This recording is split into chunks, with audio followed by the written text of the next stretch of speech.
Hello and welcome to episode 21 of Made with Carlenergy. I'm Carlene and this is my knitting podcast. It is Sunday, April 10th, 2016. You might be able to hear my parakeets flying around. The Dude and Edison are out of their cage and hanging out and getting into trouble.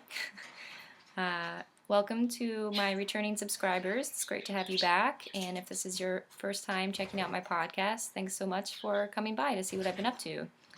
I hope you've had a good week and weekend.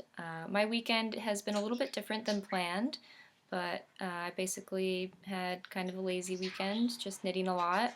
I had planned to go down to New York City yesterday to meet up with a bunch of my knitting / podcast friends, and that didn't really work out as planned, and I will explain a little bit about that later. But I will start with my finished object for the week, which is my Doodler shawl, which I have around my neck, and I really like it, and I think I'm going to be wearing it like this a lot. So this is the Doodler, which was the Stephen West Mystery Knit Along of 2015. Edison's going crazy. I'll take it off. So I had started this in November when the cow started, and I was moving along pretty well with the pace of the clues, and then I got distracted by other projects and put it down for several months and finally picked it up again last Saturday, and I think I finished it by I think Tuesday. I just had one more section of the section 3, which is this long wedge short row section. So I had finished this stripe, and then I just had this last stripe to finish in the green again. And then I did the I-cord bind off. There's a few more rows of garter stitch and then an I-cord bind off with this teal color. And then I did there's a couple different options for the bind off on this shawl, and I went with the one that does these little picot frilly things, which was kind of a pain in the butt, but yeah, I really wanted to add those in. So yeah, it's finished, and I really like the size that it came out, and I can't believe it sat so long being almost finished. I mean, it took me no time to finish it once I finally picked it up again. I don't know why I put it down for so long. I think part of it was that, yeah, I don't know, I just wasn't sure if it was going to be wearable for me, but now that it's finished, I don't know why I was thinking that. I love how the colors all ended up working together, and I love the size of it, and it's definitely versatile in terms of different ways to wear it. So the yarns I used, the variegated yarn is by Duck Duck Wool. It's their 80% merino, 20% silk fingering base, and that skein came with I think about 600 yards. I bought it at the India Untangled Trunk Show before Rhinebeck back in October, and I'm really glad. So that was my color A. You do 3 colors, so color A, B, and C. I'm really glad that I ended up just kind of out of luck picking a skein of yarn for color A that did have that much yardage, because a lot of people did run out of color A and had to kind of improvise. So I'm really glad I had so much color A, because then I was able to do another stripe. You could do this whole section just in your color C, but I wanted to put a stripe of the color A into the third section, and then I'm glad that I had some for the edge detail, and then I have some left over for a mini skein for my blanket and maybe 1 or 2 to give away. So yeah, basically I'm just really glad that I ended up just luckily picking a large skein of yarn for color A so that I had a lot of it to play with. And the colorway was called After Party. So color B is this teal that includes the really wide garter stitch cable section. And I don't know what this yarn is. This was a mystery skein. I did have the label at some point. It was gifted to me a few years ago, and I've lost the label, so I don't know what that yarn is, but it came out really handy because I had another color picked out that just wouldn't have put enough contrast in, and I really like how it picked up all those teals in the variegated skein. So, and this does have some nice tonal colors in it, different shades of blue and green. And then color C is Skeiny Dipping Merino Single, so 100% Merino Superwash Single fingering weight in the Salt Marsh colorway, which I also got at Indian Tangled. And that does have some of the, it just has, yeah, some of the tones of the teal in it, so it really picks it up really nicely. So yeah, I'm really, really happy with how this came out. I think I will be wearing it a lot, and it's still pretty chilly here. We've had some snow flurries. I don't know if it was, I think it was Thursday maybe last week, or maybe even Wednesday. We had a couple inches of snow. So yeah, it's been a little weird. It was starting to feel like it was getting warmer, but now the cold temps are back. But yeah, that just means I get to wear my shawls longer, so I guess I can't complain too much. So yeah, I really like wearing it over my shoulders as well. I really like how the cable is kind of a neckband detail. So really, really happy with that. I think I used size 4 needles, US 4, which is what's called for in the pattern. And yeah, I didn't really make any modifications other than just kind of yeah, fudging the stitch count a little bit here and there, which was, I mean, it's all garter stitch. That's the thing. This shawl did give me the opportunity to kind of let it go if my stitch count wasn't quite right, and to just, you know, do an extra increase or decrease here and there, because it is just garter stitch. And as long as you're doing the basic shaping, it's gonna look fine.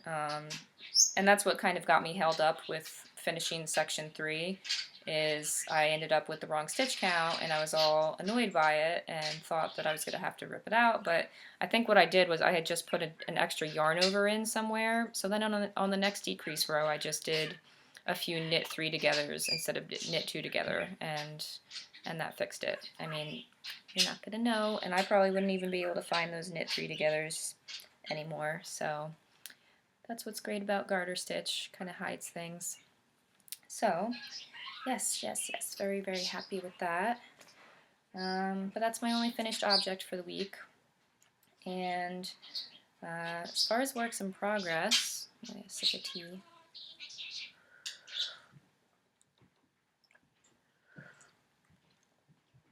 I'm drinking some, I'm not sure how to pronounce this, Tulsi. I've never had this type of tea before. And yeah, I looked it up online, and it's supposed to be calming. It's caffeine free.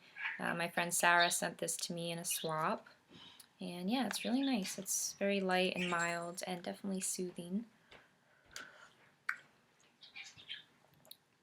I would say it's kind of, it almost tastes like a green tea, but it's there's no caffeine in it. So, works in progress. I still haven't started the next piece of my Birch Bay pullover.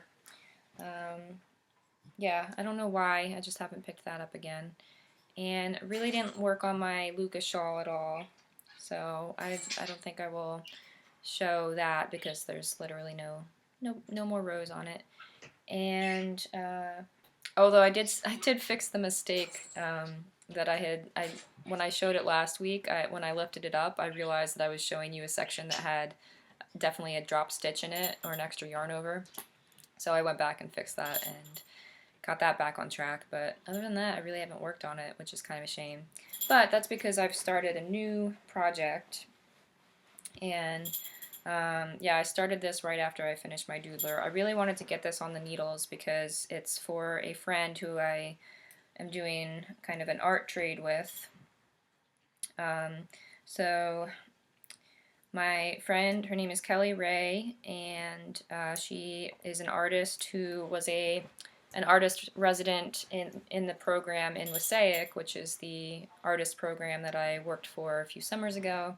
And I met Kelly, and she did a project in the exhibition uh, last summer here in Wasaic, where she jarred up all these pickles with all different vegetables. So any yarn lover or yarn dyer would love it, because she did these shelves with all these pickles lined up, and it was in a gradient, so it was all kind of red shades into yellows into greens, and it was really, really beautiful. So all different pickled vegetables, and she did this trade program where you could write your name in a guest book type of thing and offer to trade with her either a poem or a CD or a dinner, or I proposed that I would knit something for her for a couple jars of pickles. So I took them out of my fridge to show you because they're so beautiful. I got some asparagus. I also got some cauliflower. But yeah, they're really tasty and really beautiful. And she did these really nice labels. So it was called Sugar for Salt. And yeah, she has the serial numbers of all the pickle jars and everything. And yeah, so I've been meaning to get this project on the needles because she gave me the pickles over the summer.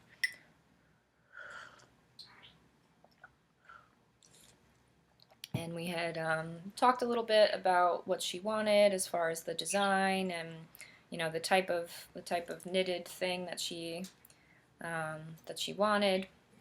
And she wanted a cowl, and she had actually found a picture of the Stephen West Excuse Me cowl online and sent that to me, and said that she really likes she wanted a bright red, and she really likes the combination of bright red and turquoise together, and that's one of my favorite color combinations too, so I was really excited about that.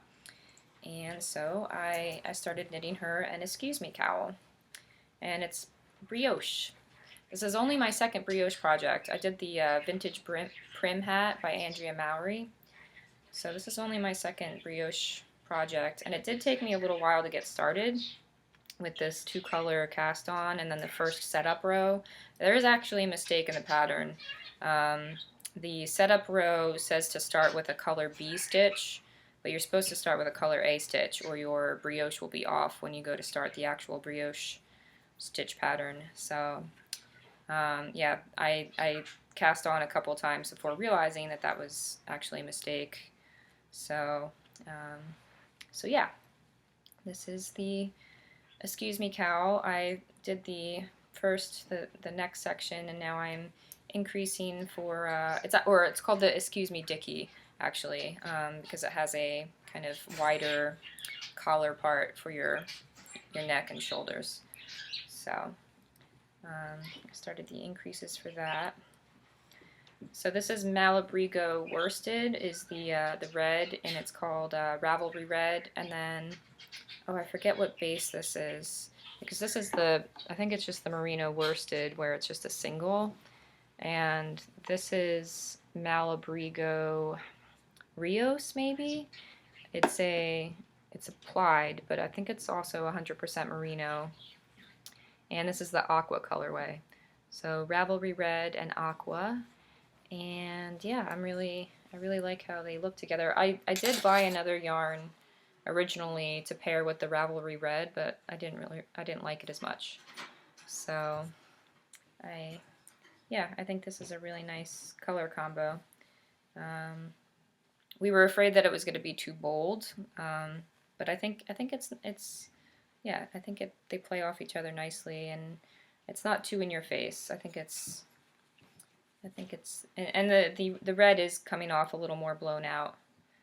It looks a little brighter than it really is, and they're both really nice and tonal. So yeah, this is basically, I've been very monogamous with this. I haven't worked on any of the sock projects I had going or anything like that. Yeah, I haven't worked on my Luca, like I said, so I've been really monogamous with this because I really do I want to get it finished and give it to her, even though now it's, well, it's still cold enough to wear it probably. But, oh, my throat's getting a little itchy. So, she wanted me to maybe incorporate some toggle buttons into the design. So this is a completely circular design, but I think I'm going to split it at some point soon and just work it flat back and forth so that I can add some type of toggle closure for just the neck part or the shoulder part. And yeah, it'll just be decorative. It won't really be for any purpose to have buttons there, but she likes the look of a cowl with toggles, so it'll just be kind of a decorative thing. So I'm going to try to do that. I'm not exactly sure how yet, but I'm going to increase it a little bit longer and then try to figure out how I'm going to split it to work flat. So I'm a little nervous about that, but we'll figure it out. And yeah, this is the bag I was keeping my Doodler in. So now this seems to be my go-to Stephen West design bag, from Chiaogu with my funny lumber guys on it. And then, so yeah, that's the only thing I've been working on. I've wanted to cast on other things, but I've been trying to just, yeah, really focus on that so I can get it finished for her. But today I reached my breaking point, and I was like, oh, I'm getting, yeah, and the rhythm, that's been a really comforting project too. The rhythm of the brioche is really nice once you get it started. I didn't think I would enjoy it as much as I do. But today, again, I am knitting that on US size 7s, which is what the pattern calls for. I didn't do a gauge swatch. It calls for worsted weight and US 7s, so I just went with that, and it's looking good. It's very squishy, as brioche tends to be. So yeah, but today I just felt like caking up some more yarn and getting something started that I've been wanting to do for a few weeks. And that is the Waiting for Rain shawl by Sylvia Bobilvia. Kristen of the Yarngasm podcast is hosting a knit-along for it, and I think it only goes until May 1st, so I'm probably starting too late to be able to finish before the end of the knit-along, but I've been wanting to get it onto the needles, and I've been holding off for several weeks just because I've been trying to get other things done. But yeah, I caked up my yarn and got it started. So, and now I can do the mustache thing that Candace has started of Pin Feathers and Pearls podcast.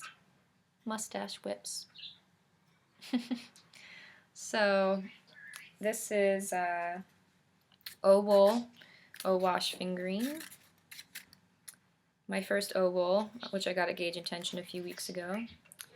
It's 100% machine washable, certified organic merino. So this is a different superwash project or process than the typical superwash. It's an organic process. I'm not exactly sure what the difference is, but this is apparently better for the environment and all of that. So this is 428 yards, and this is the Pearly Muscle colorway. So it's a really lovely lavender color. Looks a little more gray on my screen, but yeah, this is it in the skein.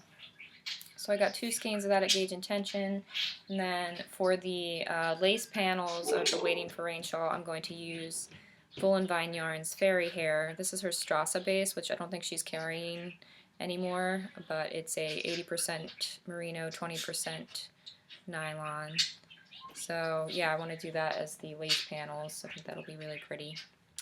So yeah, I got it started just because I wanted to play with some other yarn, and you know, it's just garter stitch back and forth for quite a while with the yarn over increases on the edges. So I just figured I'd get it on the needles so that when I do finish up some other things, it's ready to go and I can just start working on it. So yeah, I think that's really it for what I worked on this week. Yeah. My birds are distracting me.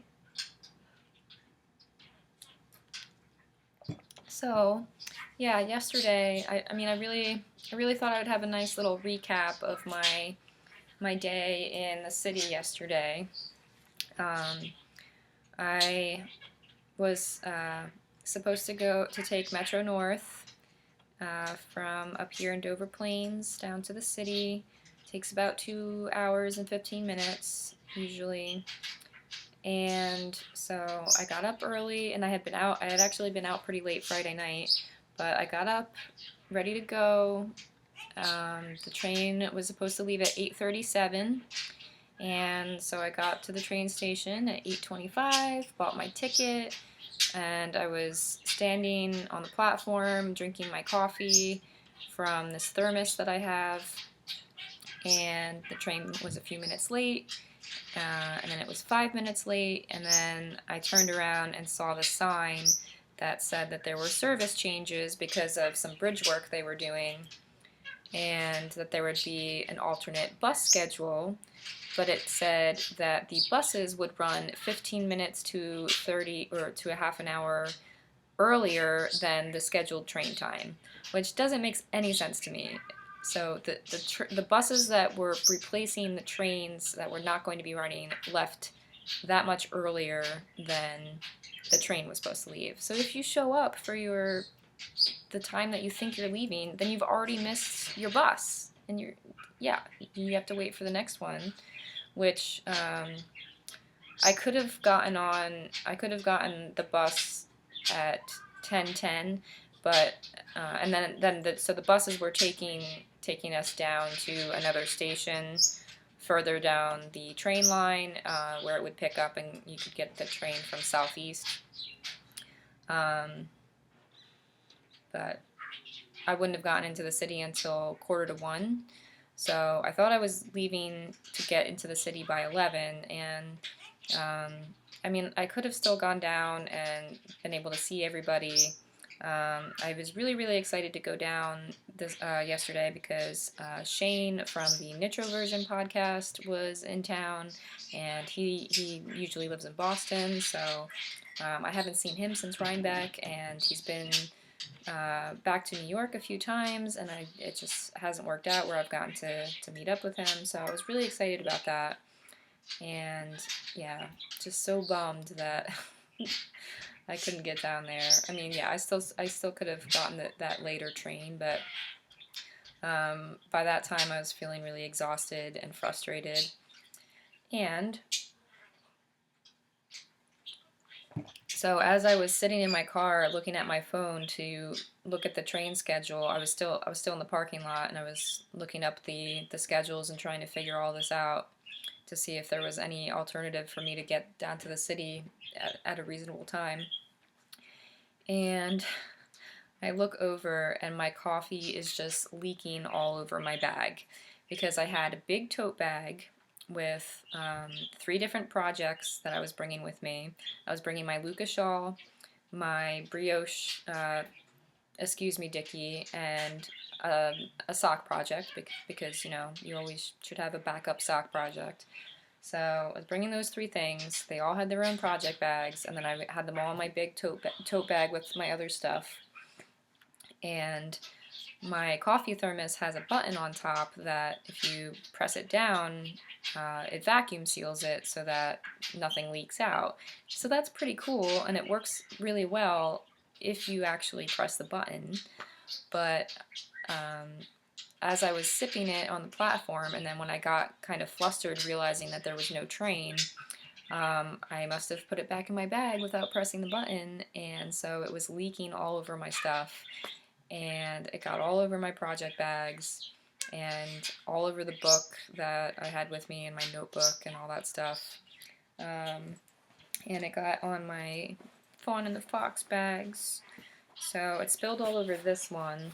This one actually looked the worst when it happened, but I think, I'm not even sure if I can tell. I think this side is the side that got hit, so yeah, this white is just slightly kind of tinged tan now.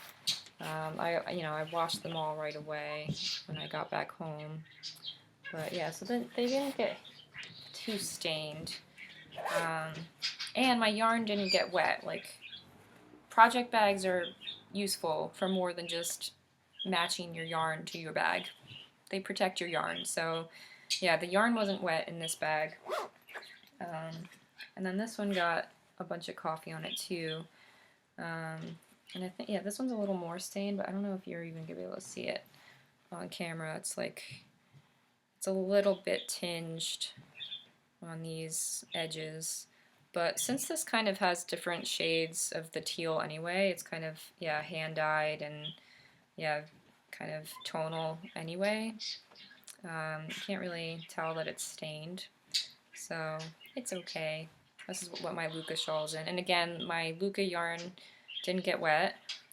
And then, yeah, I had this one with me too, and my yarn got just a little, just the red yarn got a little bit damp on one of the corners, but it was fine. So, yeah, I was really, you know, really bummed out that my project bags were covered with coffee, but really happy that I have been using project bags, because I used to just kind of shove my knitting into my purse with no, like, no protection really, and yeah, so that was good. My yarn was fine, and my bags are okay. They're not stained too badly, but yeah, just a bummer, just like a really crappy morning. And but it might have been the universe telling me that I really did just need to kind of stay in bed yesterday. Yeah, basically after I realized I was not going to the city, I got back in my bed with my projects and watched a lot of Bob's Burgers and took a really long nap and got up and had a snack, watched more Bob's Burgers, knit some more, kind of snoozed for a little bit longer, and then I got up and cleaned my apartment for a few hours. So when I woke up this morning, it was really nice because my apartment was nice and clean, and now I feel like I can spend the day just kind of relaxing. After I stop recording, I'll probably go to Kent to go to the Black Sheep yarn shop, which I talk about all the time. It's my local yarn shop. I might go over there for a little bit. It's already 2 in the afternoon. I feel like I've just had another lazy day, which I think I really needed. I really did want to get into the city, but I think it's good that I had some downtime, because I've been feeling kind of a little worn out this past week. Work's been really busy, and it's going to be really busy for the next 2 weeks. We've gotten a lot of new artwork inventory in, and we have to take photos of all of it and get it all into our database. We meaning me, because I'm the one who does that. So it's going to be very, very busy and tiring. Yep, I'm just rambling. But so yeah, I think I'll go over to the yarn shop, do a little food shopping, and yeah, just try to relax for the rest of my Sunday. And I hope everyone had a great time yesterday at the knitting meetup in the city. So sorry that I didn't make it. Totally thought I was going to, and was totally ready to go, and yeah, just forces outside my control. But yeah, I'm sure you guys had a great time, and yeah, I will stop now. It was a short episode, but yeah, I just wanted to show you what I was up to, and I'm going to go show off my doodler at the yarn shop. So have a great week, guys. Get lots of knitting done, and I'll see you next time. Bye.